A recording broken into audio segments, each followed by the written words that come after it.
Welcome to the Joseph Goldstein Insight Hour. This podcast is an expression of our shared interest in self-discovery. Join Joseph as he shares his deep knowledge of the path of mindfulness.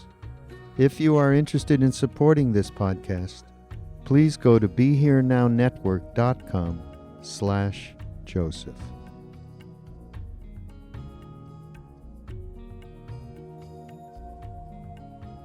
Tonight I'd like to talk about two of the most predominant and far-reaching aspects of our experience. They're aspects that condition both our happiness and our suffering, and that play out in our meditation practice and play out in our lives in the world. And these are the realms of thought and emotion. But in order to have a fuller understanding of how to work with thought and emotion in our minds, it's helpful to place them in the framework of two overarching principles in the Buddhist teachings. And these two principles are that of relative truth and more ultimate truth. We could also describe it as the realm of karma and the realm of emptiness. We could describe it as the realm of content or the realm of process. So we need to understand how to work with thought and emotion in both of these realms, on both of these levels.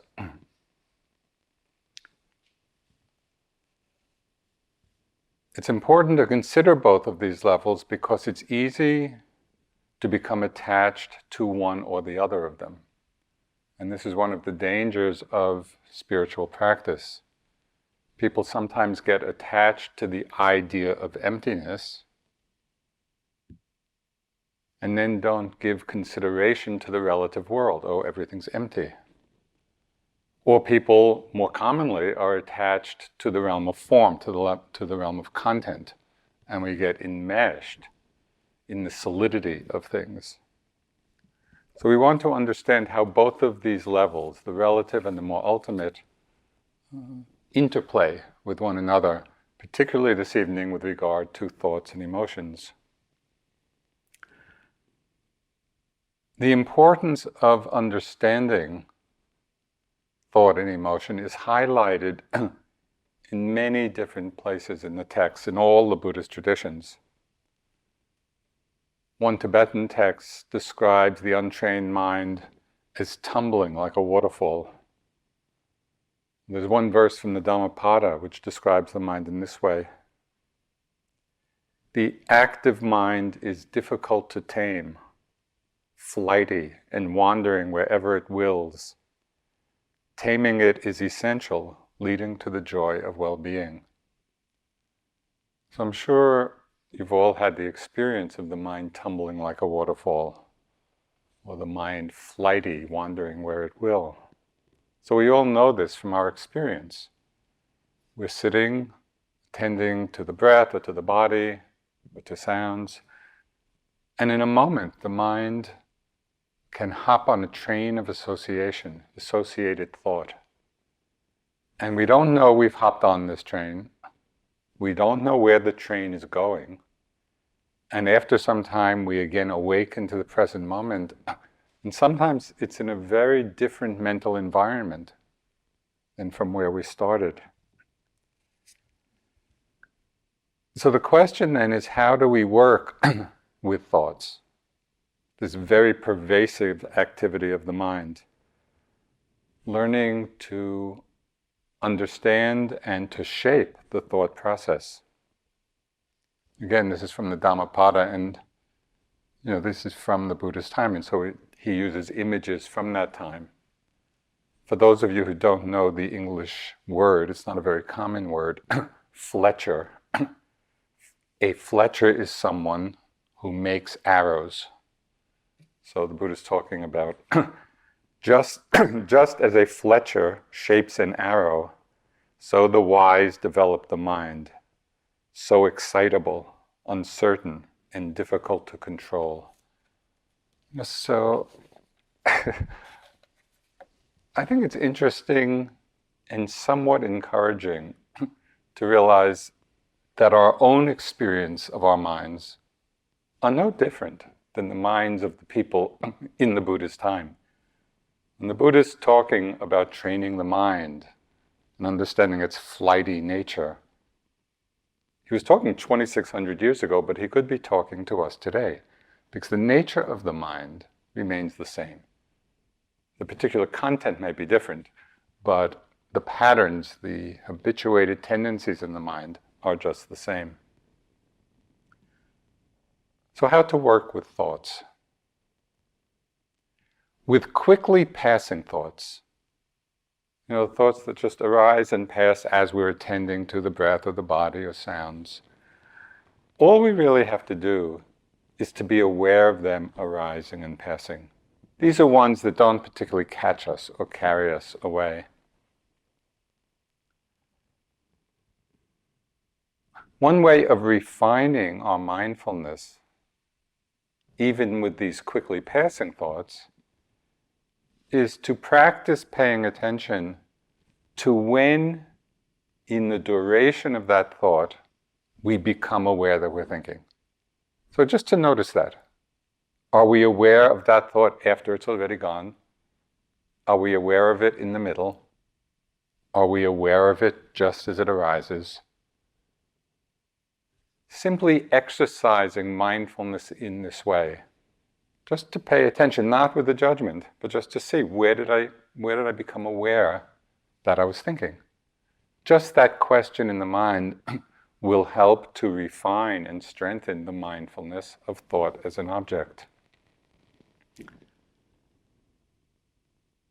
The essential point here, as we're aware of these quickly passing thoughts and all other kinds as well, is not to add to the awareness an attitude of judgment, an attitude of aversion, an attitude of resistance to the thinking process.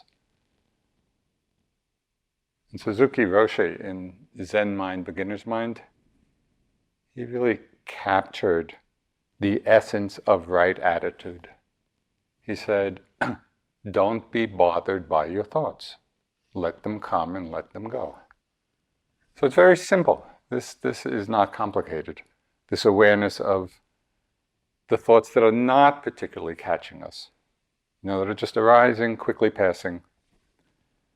So we can work with them in a very simple way.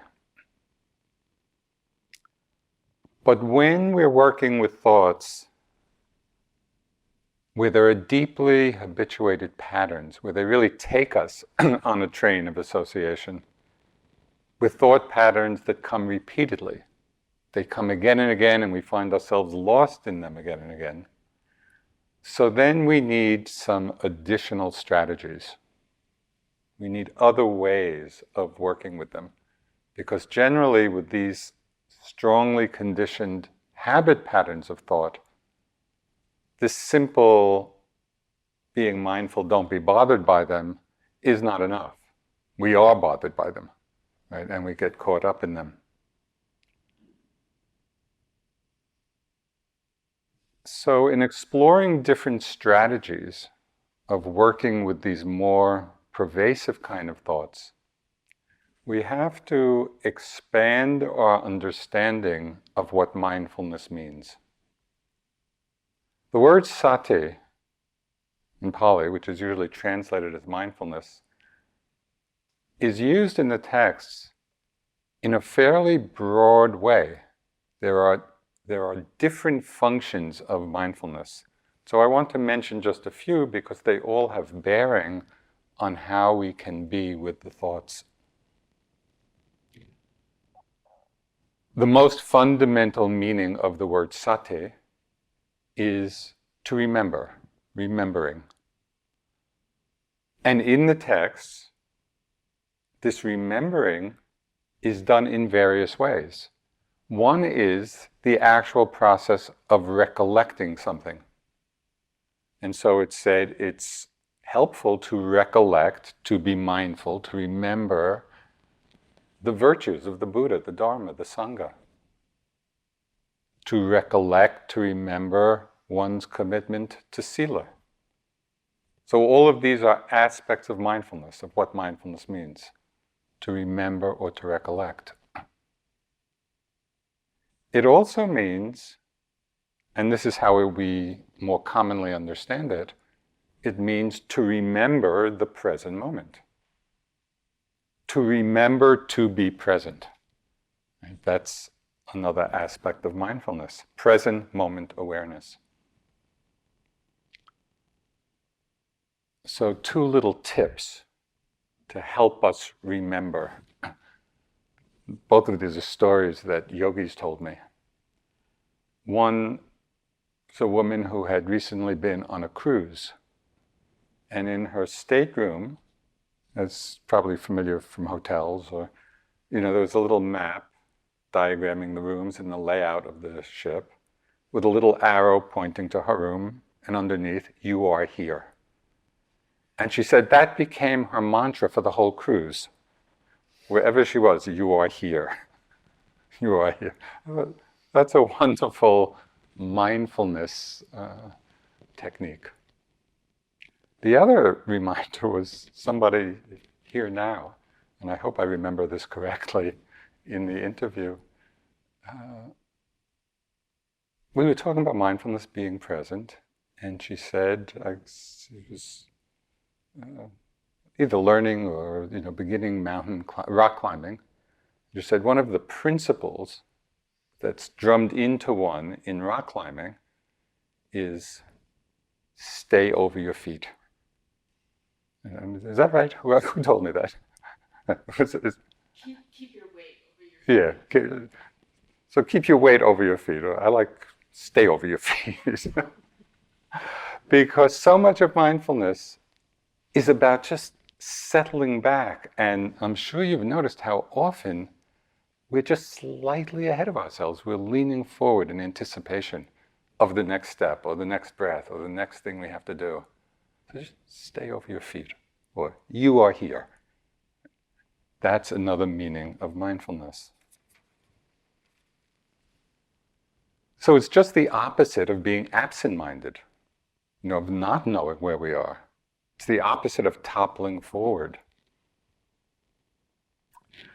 The challenge of being mindful of thoughts in this way, so that we know, we're here, is that they're very slippery. They just slide into the mind, and in the sliding into the mind, they don't have the same initial impact as a sound does or as a sensation. When they arise, they're more noticeable. A thought, being so ephemeral, it kind of slides in and it doesn't have that initial impact. So very often we're not aware that it has arisen. And before we know it, we're carried away by it in a stream of papancha, of mental proliferation.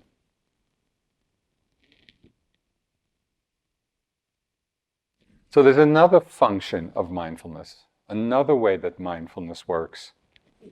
And it has a relevance for how we can work with these different thoughts that arise.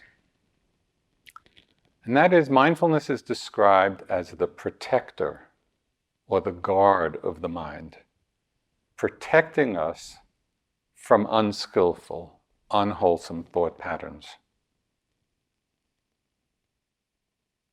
And this is tremendously important. Ajahn Sumedho captured the importance of this, and I love this one-line teaching. He said, our practice is not to follow the heart, it's to train the heart. And there's so much in kind of, you might say, New Age philosophy, just follow your heart. Well, you all know, not everything in our heart is so wise and wonderful. There's a lot that is, but there's a lot that isn't. There are a lot of unskillful patterns, unskillful impulses as well. So it's not simply a question of following our hearts. We want to train our hearts in skillful states. So there's one discourse the Buddha gave, he called the two kinds of thoughts. And in it, he described this guarding function of the mind. And in this discourse, by understanding these two kinds of thoughts, we really can begin to appreciate nuances of what mindfulness means. Mindfulness is quite expansive in how it's applied. So two kinds of thoughts. I'll read a little bit from the sutta. Bhikkhus, before my enlightenment, while I was still only an unenlightened bodhisattva, it occurred to me, suppose that I divide my thoughts into two classes. Then I set on one side thoughts of sensual desire, thoughts of ill will, and thoughts of cruelty. And I set on the other side thoughts of renunciation, of goodwill, and compassion.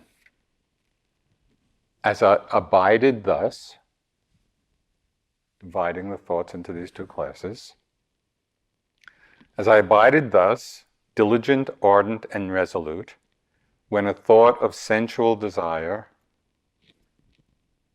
or ill will or cruelty arose in me, I understood thus. This thought of sensual desire, of ill will, of cruelty, has arisen in me. This thought leads to my own affliction, to others' affliction, and to the affliction of both. It obstructs wisdom. It causes difficulties and leads away from Nibbana. When I considered this leads to my own affliction, to the affliction of others, to the affliction of both, these thoughts subsided in me. Whenever a thought of sensual desire, ill will, cruelty arose in me, I abandoned it, removed it, did away with it. And so it's interesting that in this situation with these patterns of thought that may be deeply habituated, when the mindfulness isn't strong enough to just simply see the arising of it and letting it pass, when we get caught by it, this protecting, guarding function of mindfulness is very helpful. Right? So we recognize what the thought is, we recognize when it's unskillful, and we reflect. And there's a power in the reflection. Leads to my own affliction, it leads to others' affliction, leads to the affliction of both. Obstructing wisdom, causing difficulties, leading away from Nibbana.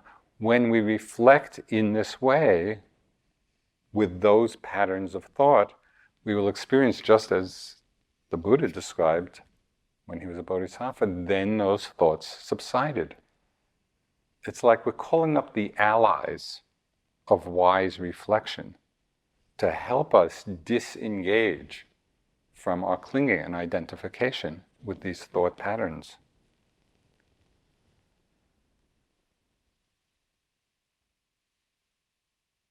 Now, the Buddha also makes an interesting distinction between how we apply mindfulness with unskillful thoughts and with skillful ones.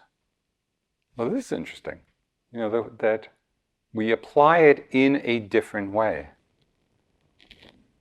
With the unskillful patterns, those thoughts that we recognize as rooted in greed or hatred or delusion, we need an active vigilance. The mind has to be quite actively on guard. It's an actively engaged mindfulness so that we don't just slip into these unwholesome patterns. And he uses an example, again, from those agrarian times. He used the example of a cowherd who's watching all the cows during the season when the crops are still in the field. They haven't been harvested yet. So the cowherd has to be very watchful of the cows so they don't stray into the crops and damage the crops. The wholesome states of mind need a different kind of mindfulness. And again, he uses the image of the cowherd. Just as in the last month of the hot season, when all the crops have been brought inside the villages, a cowherd would guard his cows while staying at the root of a tree or out in the open, since he needs only to be mindful that the cows are there. So too, with these wholesome states, there was need for me only to be mindful that those states were there. Tireless energy was aroused in me, and unremitting mindfulness was established. My body was tranquil and untroubled, my mind concentrated and unified. It's always a happy ending in these stories. So with the unskillful thought patterns, the mindfulness has to have that active vigilance about them. With wholesome thought patterns, wholesome mind states, that quality of vigilance is extra. We don't need that. And in fact, that vigilance with wholesome states could actually lead to disturbance of mind. And then we simply need to know, oh, there's a wholesome thought present or a wholesome mind state present. That's all that's needed. So why is this discernment between the two kinds of thoughts, the unskillful patterns and the skillful ones, why is it so important? Why did the Buddha give so much emphasis to it? The Buddha pointed out later in the same discourse, something tremendously important and far-reaching. He said that whatever we frequently think upon and ponder, that will become the inclination of the mind. Frequent repetition of thought patterns, frequent repetition of emotional states actually strengthen the neural pathways in the brain, which make it easier for those same kinds of thought, those same patterns of thought and emotion to arise again. So what pathways are we strengthening? If we're not paying attention to which are skillful and which are unskillful, very often, unknowingly, we're strengthening the patterns which lead to more suffering for ourselves and for others.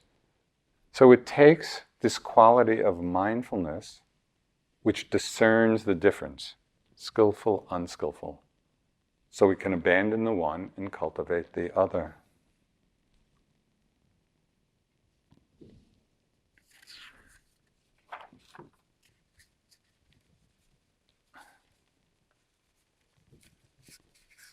As we are practicing this discernment, mindfulness of thought in this way,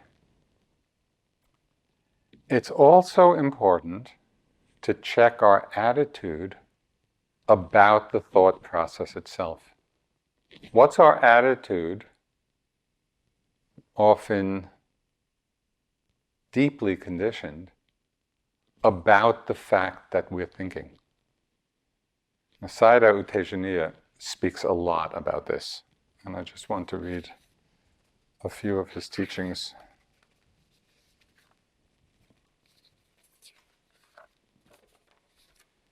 He said, when the mind is thinking or wandering, just be aware of it. Thinking is a natural activity of the mind. You are doing well if you are aware that the mind is thinking.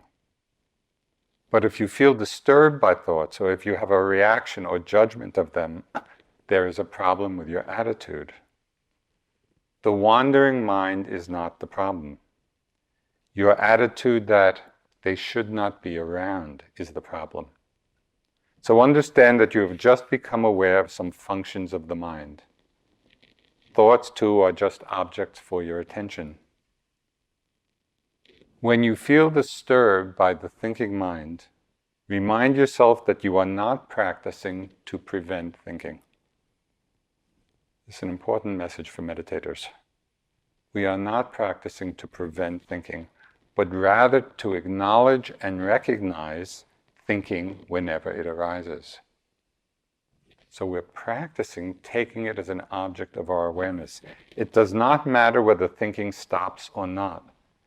It is more important that you understand whether your thoughts are skillful or unskillful, appropriate or inappropriate, necessary or unnecessary. This is a very different attitude towards thoughts than many of us have. Because somehow we often carry the idea that, oh, in good meditation, thoughts shouldn't arise. And if a lot of thoughts are coming, it means we're not meditating well. That just adds to the struggle. It's a deepening of a wrong attitude. Our practice is to be aware of thoughts. And then to discern, is it skillful, is it unskillful? So, as you're working with thoughts in your practice, see if you can exercise the remembering function of sati and remember this. Okay, so far we've been talking about thoughts on the relative level. We've been talking about the content of our thoughts and could say the karmic consequences of the content. But it's also possible to be aware of thought on the more ultimate level. That is, understanding its empty nature. So here we become mindful, or we practice being mindful not of what the thought is saying, but actually of the nature of the phenomenon of thought. So when a thought is arising in the mind and we're working on this level, on the more ultimate level, then when a thought arises, it's as if we're holding the question, what is a thought? And the point of the question is not to come up with an answer. The point of the question is to direct the mind to look into the very nature of thought, not the content, not what it's saying, but what the thought is as a phenomenon. Now this is really interesting. It's something very few people do in their lives. Mostly, we're just lost in the story of our thoughts. And we take the content to be all important. And on the relative level, it is important. So we want to have a wise discernment, but we also want to understand it on the more ultimate level of emptiness. So when we're sitting and thoughts are arising, and you remember to direct the mind with that unspoken question, okay, what is a thought? And we're looking directly at it because it's what's arising in the moment. It's so easy to see its insubstantiality. What's so amazing in our lives is how much power unnoticed thoughts have. Unnoticed thoughts are like little dictators in the mind. Go here, go there, do this, do that. Just endless. It's just an endless barrage of opinions, of judgments, of comments, of commands, they have so much power. They run our lives when they're unnoticed.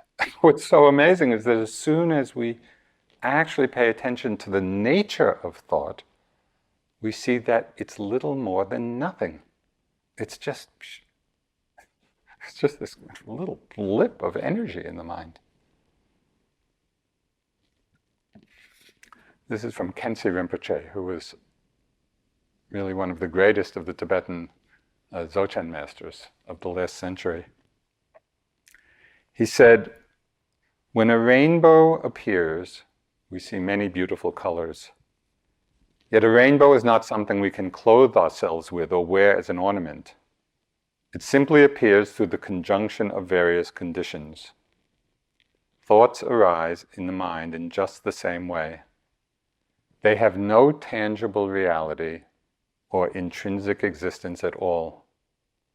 There is therefore no logical reason why thoughts should have so much power over us, nor any reason why we should be enslaved by them. Once we recognize that thoughts are empty, the mind will no longer have the power to deceive us. But as long as we take our deluded thoughts as real, they will continue to torment us mercilessly, as they have been doing through countless past lives. So, when we understand this, and we start using thought in our practice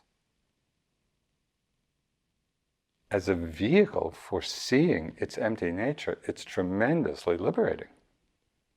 There's a tremendous space and openness which arises when we're no longer enslaved by our thoughts.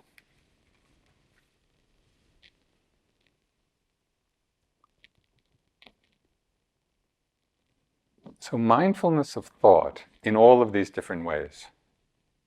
Just aware of the quickly passing ones and trying to see where in that process we pick it up, after it's over, in the middle, in the beginning. Discerning the difference between skillful and unskillful thoughts, right? So that we can cultivate one and abandon the other. And seeing into thought's empty nature.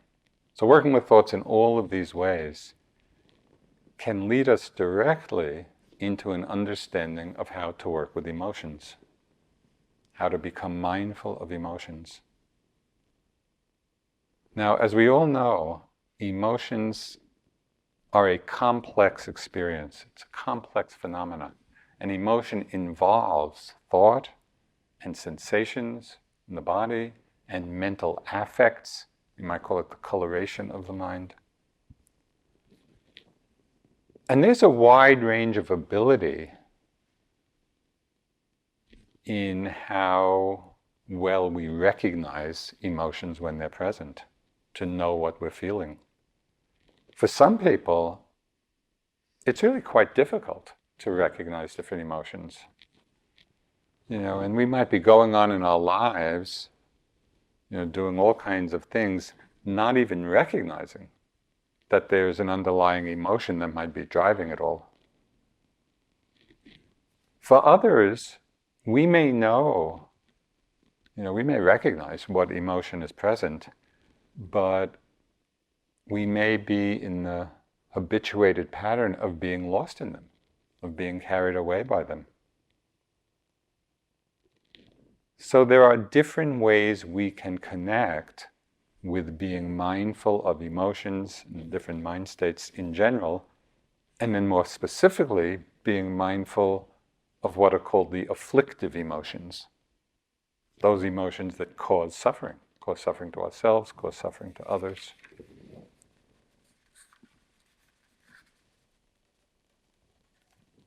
One way that links our mindfulness of thinking with mindfulness of emotion, and I've just found this incredibly fascinating to watch in my own mind, to see how often a particular thought, or it might be an image in the mind, can sometimes immediately trigger a strong emotion. We might have the thought of somebody who may have harmed us. And the thought of that person comes, and there can be an immediate arousal of anger or hurt, whatever it might be. Or we might think of someone for whom we have a lot of love.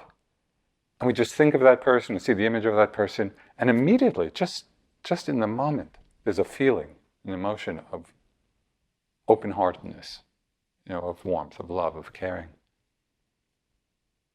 Or there might be a thought or an image of somebody for whom we feel a strong attraction.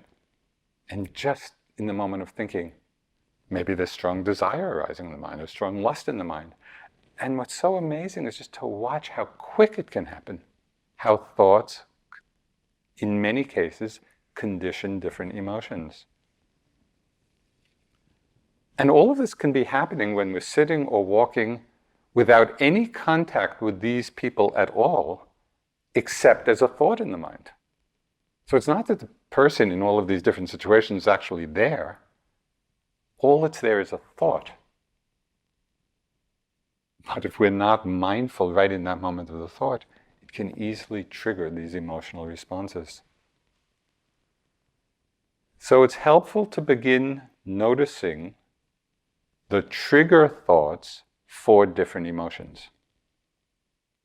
So if there are certain patterns that happen again and again, and we may not be aware of it right in the beginning, we find ourselves in the middle of the emotion, just check back to see if there was a thought that triggered it. Because if we can get adept, if we can become really mindful of the trigger thoughts for the emotions, it's very interesting to actually watch that process, because it reveals the conditioned, impersonal nature of emotion. I've played with this many times.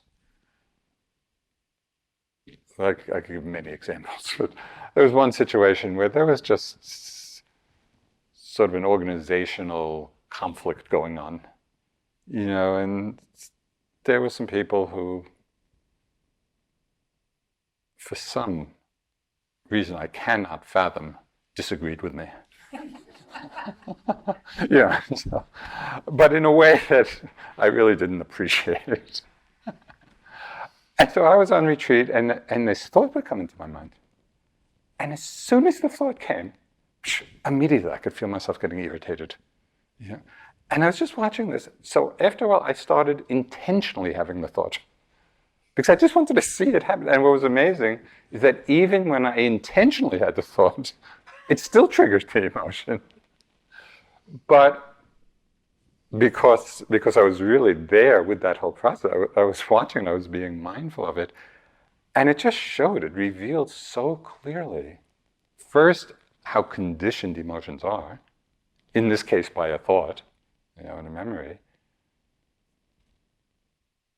and how impersonal they are. So it's very interesting to watch this process.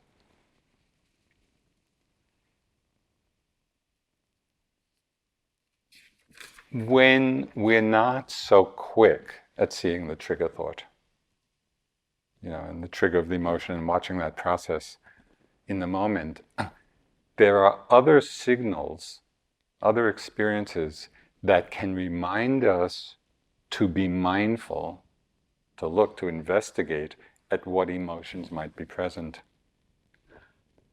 So one signal, one feedback, is just in the course of a day. Sometimes we just feel ill at ease, out of sorts. We feel unhappy in some way, but we don't really know what's going on. It's just this general malaise. And maybe connected with it is a lot of obsessive thoughts, and maybe not. But that general feeling can be a signal to us.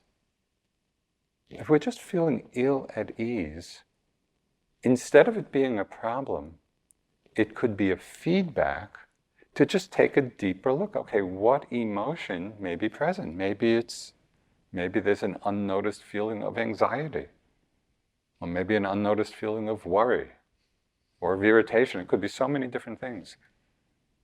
But we need to look, we need to see, so we can be mindful of the emotion rather than unknowingly caught in it and carried along by it.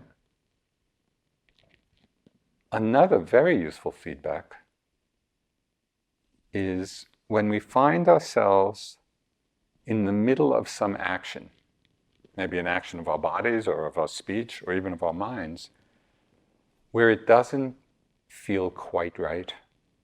We're doing something and it has that edge that we know this isn't quite right. So I've had this experience a couple of times on retreat at IMS. I don't know whether that happens here at the Forest Refuge so much, but at the retreat center, at different times they'll put out certain dishes where there's a limited amount, and there'll be a sign, moderation, please. Well, one time I was on retreat and I was going through the line, and there's something I really liked. Moderation, I said, well, I wonder how much I can get away with and still be moderate. And so I took really more than what was moderate. And I knew, I didn't feel quite right doing it, but I just was going ahead and doing it. But then the very process of not feeling quite right in it, it took me, some moments down the line But it made me then look, okay, well, what was motivating that? What emotions were there? And I saw first that there was just the greed, the desire. Then I saw that there was a bit of shame about having indulged it. So the feeling of things not being quite right actually became a useful reflection back for me. Okay, take a look. What's going on in the mind? So even if we're mindful after the fact, it's better than not being mindful at all. It's a situation, okay, I can learn from this.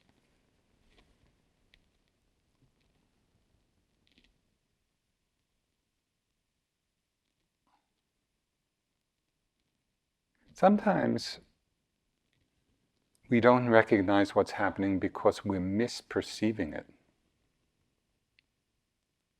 And because we're misperceiving it, we're really not quite aligned with what the feeling actually is.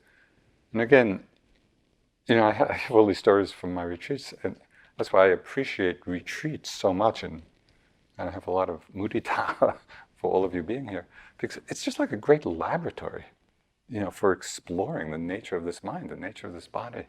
We can learn so much just by watching, by paying attention. So one time I was on retreat, and one day I was just feeling unhappy. Now I was feeling an emotion. I was calling it sadness. I was sad, but I still felt locked into it. And that feeling of being locked in made me investigate further. And when I looked further, I saw that it wasn't sadness, it was unhappiness. And the emotions are a little bit similar, but actually when we look carefully, they're really quite different. They're different feelings. And as soon as I aligned accurately with what was actually there, then it was easy to become accepting of it, and to simply let it come and wash through. So I just appreciated at those times when we're feeling stuck, to just look more carefully and see, okay, am I seeing accurately what the emotion is? And so sometimes simply the question, we sit back and ask, okay, what's happening? What is this? Sometimes we won't know, and we might simply notice confusion. But then we're accurately noticing the confusion. We're becoming mindful of that rather than enmeshed in it. So the clear recognition of what's present makes possible the next essential step in working with emotions. Because it's not enough to clearly recognize what it is. The next step is mindful acceptance. What's our attitude about this emotion?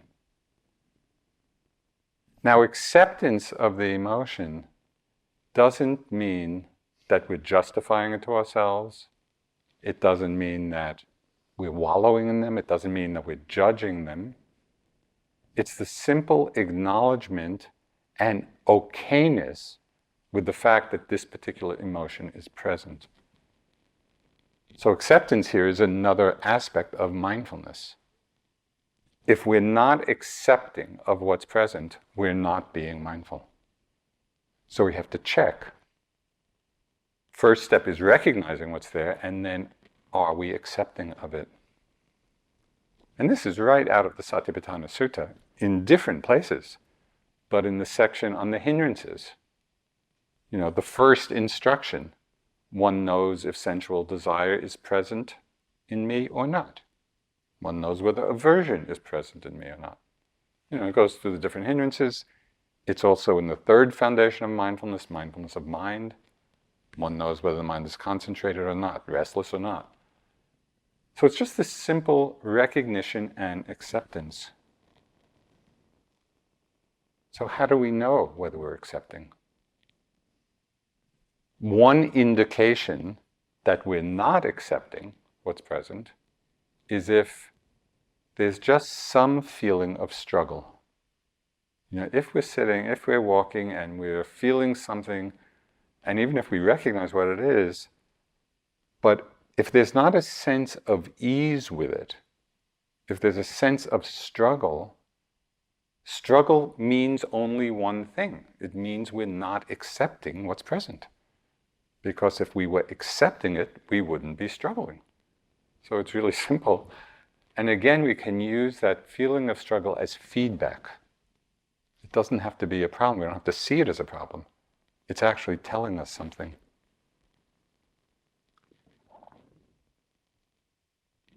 So one time I was in Burma practicing.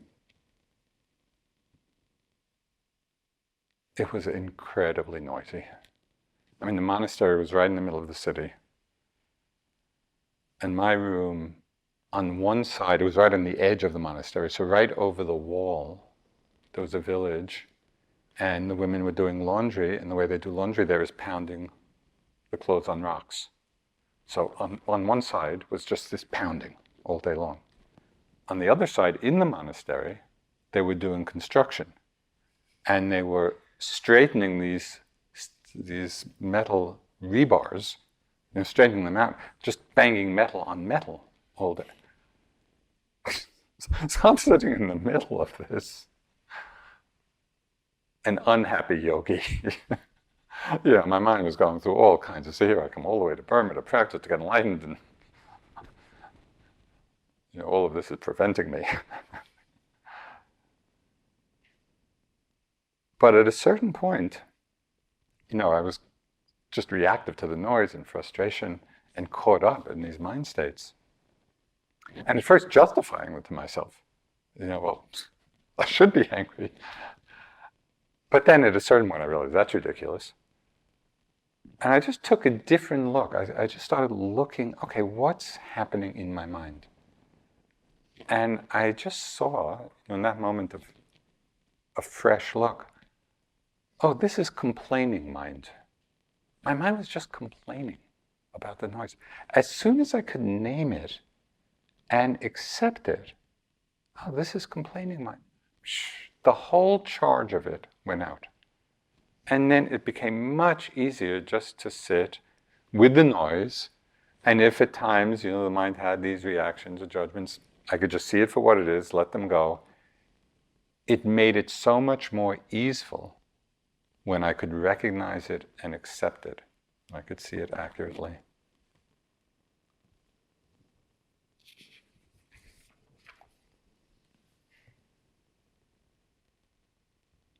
Sometimes we don't recognize and accept emotions because they're too painful. Sometimes emotions, they can be more painful, more difficult than physical pain. Because they're felt as being more pervasive. So we don't like opening to them, we don't want to open to them. Or maybe we don't recognize and accept what's present because whatever it is that's arising doesn't fit our idea of being a good yogi. Oh, good meditators aren't greedy. Good meditators don't have rage, or whatever. And so we just deny that it's happening. Oh, this can't be happening. And so we just don't really see it, don't open to it. Of course, this just contributes to a massive self-delusion. As long as we're unwilling to open to and feel certain emotions, we live very defensively. We're living always trying to protect ourselves from feeling these things. And so in our practice, it's just the opposite.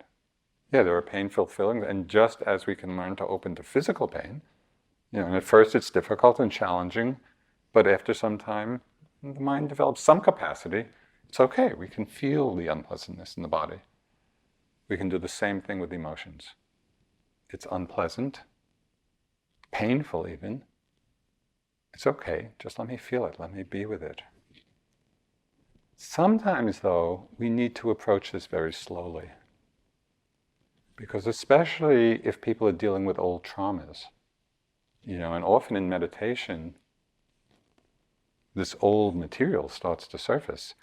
And there are times when that can really be overwhelming, where the mind loses balance because the feelings, the emotions may be so intense that are coming up. So we need to exercise some wisdom in how we're opening. If the mind is balanced, if it's okay, then with these painful emotions, we actually practice, okay, this is okay, let me feel it. If we're feeling overwhelmed, if we're feeling out of balance, then we need to back off. It's not helpful at all just to plunge into it if the mind is feeling overwhelmed. We need to back off, create more space, titrate how fast and how intense, the emotion comes up. And then gradually, in a very slow way, we learn to be with these feelings. So we need to exercise really emotional intelligence of how we're mindful with different emotional states.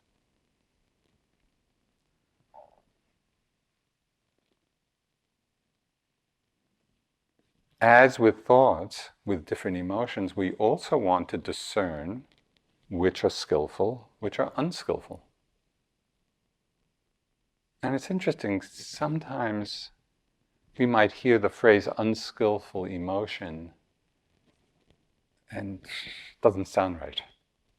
Because, it's something that we're trying to open to and acknowledge and even honor the fact that it's present.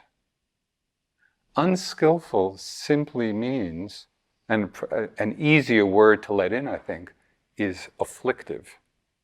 Because it really describes what the nature of unskillful emotion is about. It's not some moral judgment about ourselves.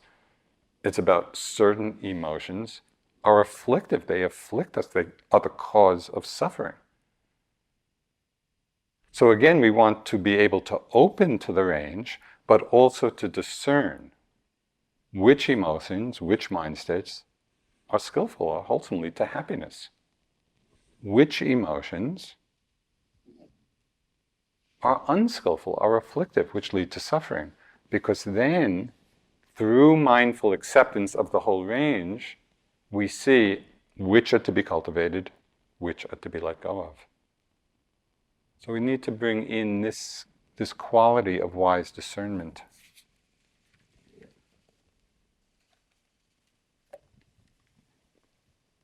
Sometimes it's difficult to exercise this discernment because unskillful emotions are sometimes very seductive. There's part of us that enjoys them, even as they cause us suffering. The Buddha captured this so well in talking about anger. He said, anger with its poisoned root and honeyed tip. And it's so accurate because, often with anger we feel energized and we feel righteous, and there's part of us which really enjoys being angry, but not seeing its poisoned root, right? That it's really coming from an unskillful mind state. And so we just have to learn to look deeply, into our experience and to look at the root. Is the root of the emotion wholesome, rooted in non-greed, non-hatred, non-delusion? Or is the emotion rooted in unwholesome states? Again, all of this is a function of mindfulness. This is so important not only for ourselves, but also for our care for the world, because it's not that emotions are simply arising in our own minds and affecting us. We're often acting on them. They become the motivating force for many of our actions. So we want to know, is this action for good or for harm in the world? So the last step in working with afflictive emotions, and really all emotions, is the most difficult, and it's also the most liberating. And this again brings us from the level of the relative truth or the content to the more ultimate level of seeing its emptiness. And that is learning to be with the emotions, to feel them, to open to them without identifying with them, without taking them to be I, taking them to be self.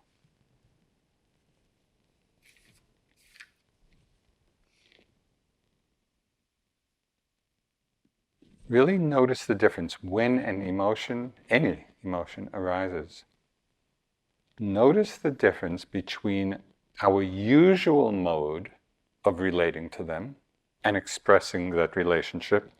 This is very common. This is our normal way of communicating. I feel happy, I feel sad, I feel angry. Somebody asks, how do you feel? I feel this way, I feel that way. And so even in our ordinary languaging of it, we are identifying with that emotion as being who we are, taking it to be self. See the difference between that in the moment that the emotion is actually present. So this is the laboratory. The emotion is present, and see the difference of understanding it. I'm feeling this way, I'm feeling that way. Seeing the difference between that and, oh, anger is like this. Happiness is like this. Sadness is like this. That's a very different relationship to the emotion. That's opening to it, exploring how it feels, but without the identification with it. There's much greater freedom and ease and spaciousness in our lives when we can be with emotions in this way. When we see them arising out of momentary conditions, changing as the conditions change. There's an image in one Tibetan text which just expresses beautifully this openness. It says, clouds that wander through the sky have no roots, no home. So just imagine, sometimes I'm amused just by the image of a cloud being rooted. This root coming down to the earth. It's so ridiculous. The cloud formations are just created when the conditions are there. They disperse when the conditions change. The clouds that wander through the sky have no roots, no home. Thoughts and emotions are exactly the same. They have no roots, no home. And yet we're continually rooting them, right? Taking them to be self, taking them to be I. So we practice with both thoughts and emotions on this more ultimate level of seeing their empty, conditioned nature. Right? They're just arising out of conditions, passing away when the conditions change. Again, this is from one of the suttas. So indeed, these states, not having been, come into being. Having been, they vanish. Regarding these states, abide unattached, unrepelled, independent, non-attached, free, not identified with a mind free of barriers. It's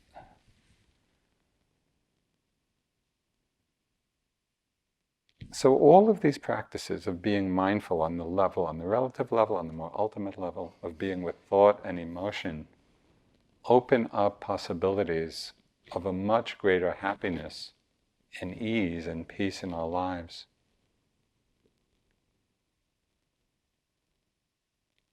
When we engage with thoughts and emotions from a place of interest, a place of investigation, a place of inquiry, we can see them all arise and pass away in this open sky of the mind. Let's just sit for a few moments.